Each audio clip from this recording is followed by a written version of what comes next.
pertama mengenai bid'ah Sya'ban ini Pak Ustadz. Nah, ini ada pertanyaan mengenai hal ini, apa yang dimaksud dengan Sya'baniyah yang dirayakan banyak orang ini Ustadz. Ya, karena banyak inovasi dalam cara beragama yang menandingi ketentuan syariat. Ya, tujuannya melakukan satu cara yang berlebihan dalam rangka beribadah kepada Allah Subhanahu wa taala. Di antaranya adalah rutin melakukan salah satu cara atau bentuk tertentu, ya, yang kemudian menjadikan bulan itu menjadi seakan-akan menjadi wajib ini. Padahal tidak ada satupun ya kita temukan dalam hadis ya mengutamakan bulan Sya'ban ini kecuali bulan Ramadan. Iya, Pak Kiai, saya persilakan. iya. Kalau kita berbicara tentang mengharamkan atau membid'ahkan sesuatu, ini butuh referensi yang cukup banyak. Karena menghukumi sesuatu itu kita harus butuh data yang valid. Ya, sebagaimana kata Rasulullah SAW, al-bayyinah 'alal mudda'i wal yaminu 'ala man ankar. Ya, bukti bagi orang yang menuduh dan sumpah bagi orang yang mengingkari. Jadi ketika seorang mengatakan itu bid'ah, oke, itu haknya dia. Tapi sebelum dia menuduh, dia harus mendatangkan referensi yang cukup banyak.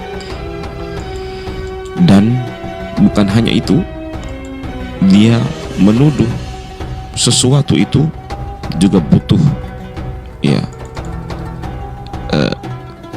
daya nalar yang tinggi untuk menganalisa masing-masing dalil. Jangan sampai kita mengatakan itu tidak ada dalil, bukan tidak ada dalil, tapi apa? Karena dalil yang dipegang oleh orang lain kita tidak pegangi. Atau yang kedua, jangan sampai kita mengatakan itu bid'ah karena sudut pandang kita yang berbeda. Atau yang ketiga, jangan sampai kita menganggap itu dhaif karena cara kita meneliti sebuah hadis juga belum terlalu luas, sehingga kita menuduh orang lain itu mengamalkan hadis dhaif, padahal sebenarnya hadis itu adalah hadis yang sahih. Dan juga tentang menyikapi hadis sahih pun, hadis dhaif pun, itu ulama berbeda pendapat. Nah, disinilah kadang kita harus meneliti lebih detail, ya, sehingga mengklaim atau memvonis orang yang berbeda dengan kita, ya, dengan vonis yang dengan tanpa memiliki data yang valid, ini sebuah kezaliman yang akan dimintakan pertanggungjawaban di hadapan Allah Subhanahu wa taala. Jadi mengatakan itu bid'ah, inovasi dalam ibadah. Ya, inovasi dalam ibadah itu diperbolehkan selama dia tidak menyelisihi hal yang bersifat usul. Ya, kalau dia masalah furu', ya, dia masalah furu' dalam Islam, ya, maka ini tidak mengapa. Apalagi itu hanya perbedaan istinbat, ya, perbedaan dalam pengambilan hukum dari sebuah dalil. Sehingga kalau kita melihat dalil itu, jadi kadangkala orang dikatakan menyelisihi dalil, sebenarnya bukan menyelisihi dalil, tapi menyelisihi dalil yang dia pegang, ya, dan orang lain berpegang dengan dalil yang lain. Maka itu pentingnya pada saat kita sebelum memvonis, pada saat kita sebelum menghukumi, kita harus memiliki banyak referensi. Dan bukan hanya itu, ketika dia berpegang di atas dalil, kita harus tahu alasan dia berpegang di atas dalil tersebut. Atau dalam bahasa Islamnya adalah kita mengetahui illatnya, ya. Illat itu penting, ya. Orang melarang sesuatu, kita tahu alasannya dia melarang karena apa, ya. Orang membid'ahkan sesuatu, kita harus tahu apa alasan dia membid'ahkan. Orang memilih itu pendapat sunnah, kita harus tahu kenapa dia berpendapat bahwa itu adalah sunnah. Itu namanya illat dari sebuah masalah. Jadi al-hukmu ma'illatin, ya, hukum itu sesuai dengan illat masing-masing. Jadi illat dilihat illatnya di mana. Ya, kalau illatnya tepat, ya, dan illatnya sesuai, ya, dan sesuai juga dengan nazariyah atau aqwal para ulama, maka hal ini adalah hal yang harus kita terima. Wallahu a'lam bishawab. Baik, saya ingin mengetahui apakah menurut Ahlus Sunnah ada doa tertentu di awal bulan Rajab, bulan Sya'ban, yaitu yang doa yang sering dipanjatkan itu, Ustaz? Allahumma barik lana fi Rajab wa Sya'ban wa balighna Ramadan. Ya, semoga Allah tentunya menunggukan kita di jalan sunnah ini, Ustaz. Nah, bagaimana ini, Ustaz? Apa ada anjuran mengenai hal itu? Karena ada yang mengatakan bahwa hadis mengenai Allahumma barik lana fi Rajab wa Sya'ban wa balighna Ramadan ini adalah merupakan hadis yang lemah, dhaif, tidak sahih. Ya, saya persilakan, Ustaz. Iya, itu sebagaimana yang saya sampaikan tadi, ya, bahwa bisa jadi dhaif menurut Anda, sahih menurut kami. Karena apa? Karena sudut pandang yang berbeda. Kalau dia berbicara tentang hadis, bisa jadi bukan sudut pandang yang berbeda, tetapi menghukumi seorang rawi yang berbeda. Yang satu mungkin mengatakan la ba'sa bihi, yang satu mengatakan fihi qaul, ya, yang satu mengatakan dia adalah orang yang thiqah, yang satu mengatakan thiqatun tsabat, ya. Jadi menghukumi sesuatu itu butuh referensi yang cukup banyak. Makanya kalau kita melihat dalam ilmu hadis, saya sedikit menjelaskan tentang ilmu hadis, ya. Ilmu hadis itu memang perbedaan dalam pentashihan sebuah hadis itu di situ, ya, kepada rawi yang dihukumi. Jadi ada yang mengatakan fihi la ba'sa bihi, ya, orang ini tidak apa-apa. Dengan lafaz la ba'sa bihi sebagian para ulama mendhaifkan. Sebagian para ulama mengatakan ini sighah dhaif, sighatut tamrid, ya. Ini dia punya kecacatan dalam meriwayatkan hadis, walaupun lafadznya fihi la ba'sa bihi, ya, orang ini tidak apa-apa, ya. Tapi dalam ulama yang agak ketat dalam menghukumi seorang perawi, dia mengatakan apa? Bahwa ini sighatut tamrid, ini ada kecacatan dalam perawi tersebut. Lihat, dalam sisi penghukuman saja sudah berbeda. Yang satu mengatakan ini masih boleh, masih bisa menerima itu dihukumi seorang perawi la ba'sa bihi. Yang satu mengatakan apa? Orang ini tidak bisa diterima karena dia sighatut tamrid. Ya, dari situlah sehingga perbedaan yang satu, sehingga kesimpulan pun akan berbeda. Karena apa? Menghukumi berbeda, kesimpulan juga akan berbeda.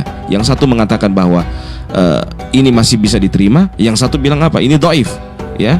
Sehingga kesimpulan juga berbeda. Yang satu tidak mau mengamalkan, yang satu mengamalkan. Nah, di sini masalahnya. Karena apa? Dari awal sudut pandangnya sudah berbeda, ya. Sehingga kesimpulan juga akan berbeda, seperti itu.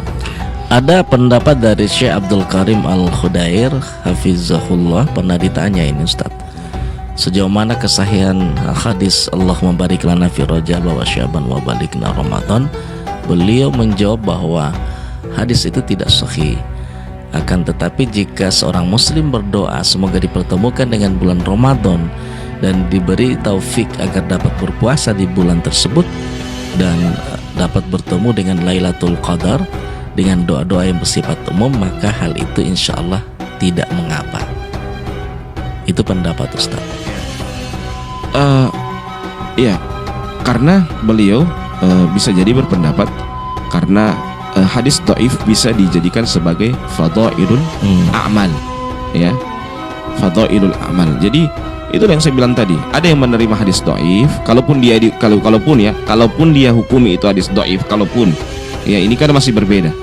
Kalaupun dihukumi hadis dhaif, ada yang masih menerima hadis dhaif yang menganggap itu adalah fadhailul a'mal, ada yang sudah menolak, ya, sudah menolak.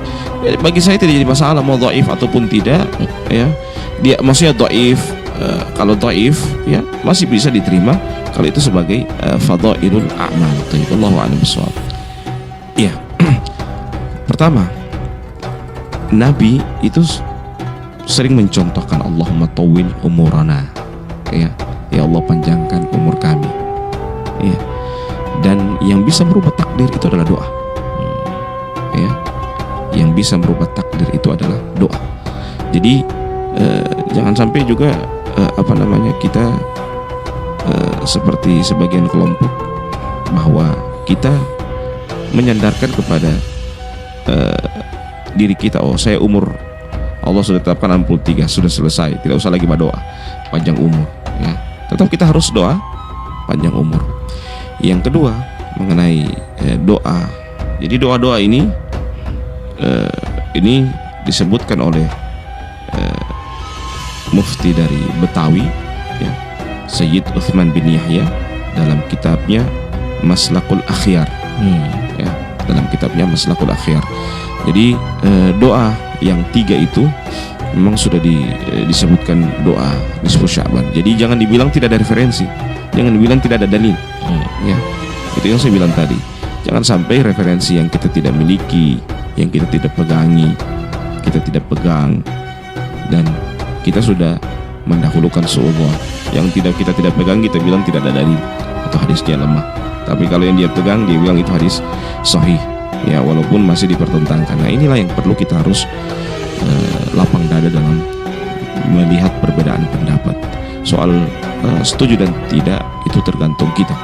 Tapi kita harus, yang paling penting ketika berbeda itu kita menghormati orang yang berbeda dengan kita. Allahu a'lam bishawab. Tapi bagaimana ini Ustadz kalau misalnya amalan itu tidak pernah dianjurkan oleh Nabi, ya, ada sholat nisfu Sya'ban, setelah sholat kemudian membaca doa Yasin 3 kali, setelah sholat, setelah pembacaan Yasin kita minta doa kepada Allah, ya, diberikan panjang umur untuk beribadah kepada Allah, kemudian diberikan ketetapan dalam iman dan Islam, kemudian yang terakhir adalah dibukakan pintu rezeki ini, Ustaz. Nah, bagaimana ini, Ustaz? Kalau misalnya referensi mana yang bisa digunakan ini? Karena ada juga yang ragu-ragu, ya, bahkan tipe imam seundang kamari,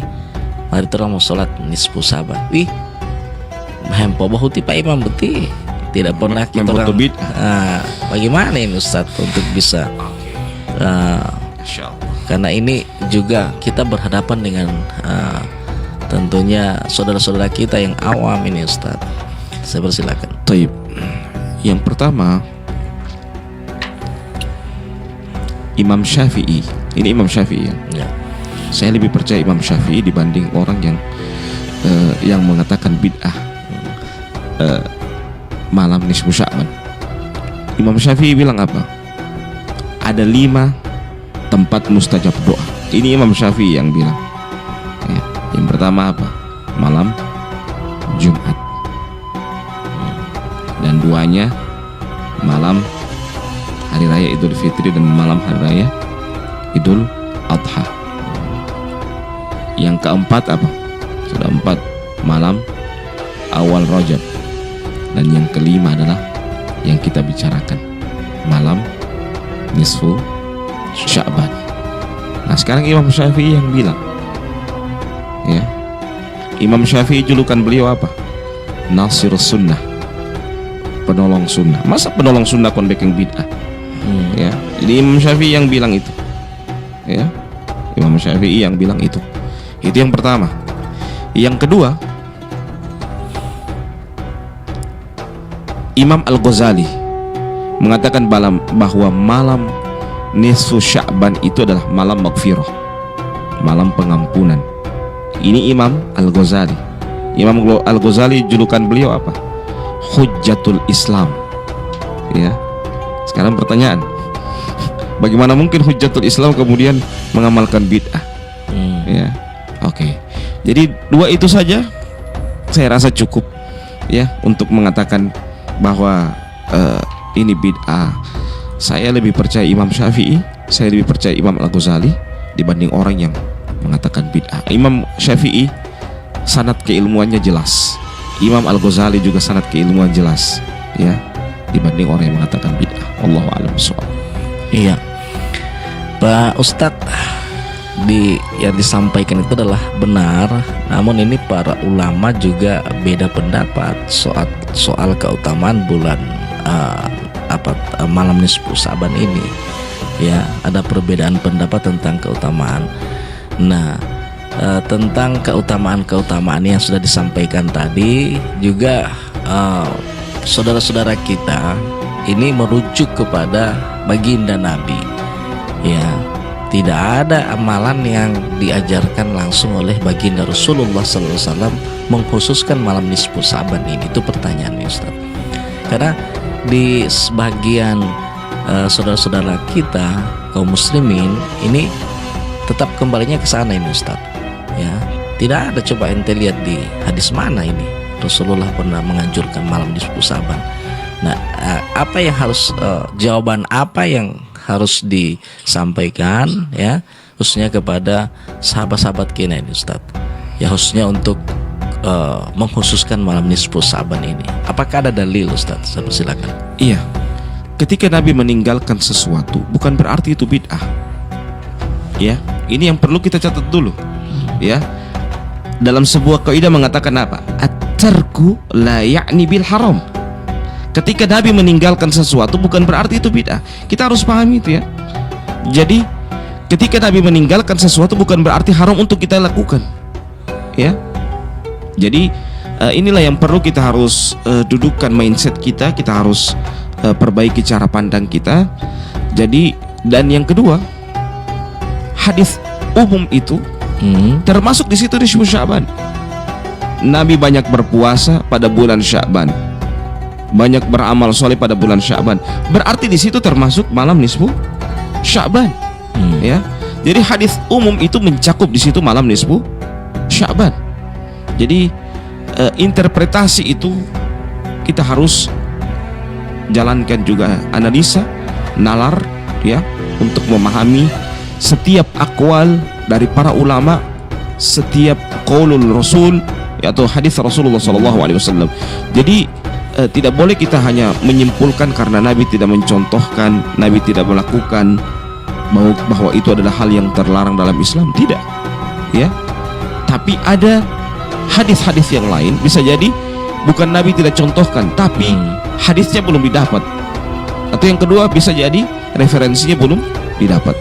Masa mungkin, bagaimana mungkin coba Imam Syafi'i mengatakan tempat yang mustajab doa pada malam nisfu Sya'ban, kemudian kita di hari ini mengatakan itu adalah bid'ah, ya? Jadi saya lebih percaya Imam Syafi'i itu, saya lebih percaya Imam Al-Ghazali, ya. Dan dua ini dijuluki bukan orang yang biasa. Imam Syafi'i dijuluki dengan apa? Nasir sunnah, penolong sunnah, ya. Imam Al-Ghazali dijuluki apa? Sebagai hujjatul Islam. Bagaimana mungkin hujjatul Islam kemudian menyesatkan? Bagaimana mungkin orang nasir sunnah kemudian kita tuduh bahwa dia menyesatkan umat? Orang penolong sunnah, ya. Jelas apa yang dia sampaikan, jelas itu ada sunnah Nabi Muhammad SAW. Wallahu a'lam bishawab.